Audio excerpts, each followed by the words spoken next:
আসসালামু আলাইকুম। Chicken wings fry তৈরি করব। এটা ক্রিস্পি হয় আর কিভাবে সংরক্ষণ করা যায় 1 মাস সেটাও দেখিয়ে দিব। চলুন দেখি। এখানে আমি হাফ কাপ পরিমাণ দুধ নিয়েছি আর এই হাফ কাপ দুধের সঙ্গে দিয়ে দিচ্ছি 1 চা চামচ পরিমাণ ভিনেগার।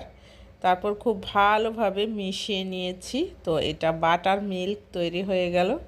আর এর মধ্যে দিচ্ছি 1 চা চামচ আদা এবং রসুন পেস্ট, পরিমাণ মতো লবণ, 1 চা চামচ পরিমাণ লাল মরিচ পাউডার, দিচ্ছি হাফ চা চামচ পরিমাণ ধনিয়া গুঁড়া, 1/4 চা চামচ কালো গোলমরিচ পাউডার, জিরা পাউডার এবং গরম মশলা পাউডার দিয়েছি।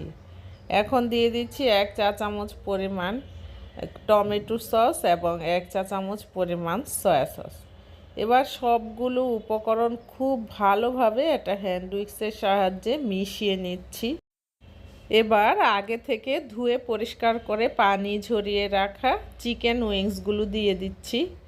সবগুলো দেওয়ার পর এই মশলাটার সঙ্গে খুব ভালোভাবে ম্যারিনেট করে নিতে হবে। তো ম্যারিনেট করে নেওয়া হয়ে গেলে একটা ঢাকনা দিয়ে ঢেকে 7 থেকে 8 ঘন্টার জন্য রেস্টে রেখে দিলাম।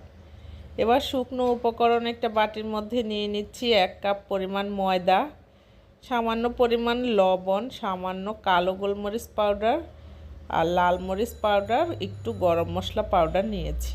এবার সবগুলো উপকরণ খুব ভালোভাবে মিশিয়ে নিচ্ছি। ফিরছি 7-8 ঘন্টা পর। দেখুন যেই চিকেনটাকে ম্যারিনেট করে রেখেছিলাম সেটাকে আবারও খুব ভালোভাবে মেখে নিয়ে এই শুকনো ময়দার মধ্যে খুব ভালোভাবে কুট করে নিতে হবে। এবার চলে যাব চুলায় গরম তেলের মধ্যে চিকেনগুলো ছেড়ে দিব। আর স্টোর করতে চাইলে আপনি এই পর্যায়ে হালকা ভেজে নিয়ে স্টোর করতে পারবেন, ডিপ ফ্রিজে সংরক্ষণ করতে পারবেন, তারপর যখন ইচ্ছা ভেজে খাবেন। চুলার আঁচ মিডিয়ামে রেখে একদম লাল করে ভেজে নিলে কিন্তু ক্রিস্পি উইংস ফ্রাই রেডি। রেসিপিটি ভালো লেগে থাকলে ফ্যামিলি এবং ফ্রেন্ডসদের সঙ্গে শেয়ার করে দিতে পারেন। আল্লাহ হাফেজ।